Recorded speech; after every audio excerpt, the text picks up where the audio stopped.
பெம்மானே போராதார் உள்ளத்தில் அழைக்கும் ஒளியானே நீராய் உரைக்கிய நாறுகிறார் என்றானே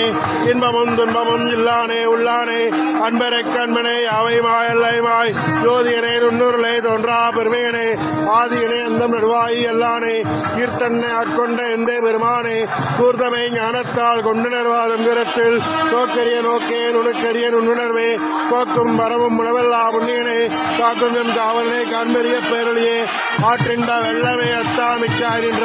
தோற்ற சுழலியாய் சொல்லாத நுண்ணுணர்வாய் மாற்றமா மையத்தின் வெவ்வேறே வந்திருவாம் தட்டனே தட்ட தெளிவே என் சிந்தனையுள் ஊற்றான உன்னார முதே உடையானே வேற்று விகார விடக்குடமின் உட்கிடப்ப ஆற்றேயம் மையா அரணே ஓ என்றென்று போற்றி புகழ்ந்திருந்து வைகட்டு மெய்யானார் வீட்டிங்கே வந்து விடைபெறுவி சாராமே கள்ள புலகரமே கட்டளைக்க வல்லானே நல்லர்களில் அட்டம் பயின்றாடும் நாதனே பிள்ளையில் கூத்தனே தன்பாண்டி நாட்டானே அல்லல் பிறகு அறுப்பானே ஓ என்று சொல்லற் கரியானே சொல்லே திருவடிக்கல் சொல்லிய பாட்டின் பொருளந்து சொல்லுவார் சோபரத்தில் உள்ளார் சுனடிக்கில் வல்லோரும் எத்தப்பணிந்து திருச்சி தம்பலம்.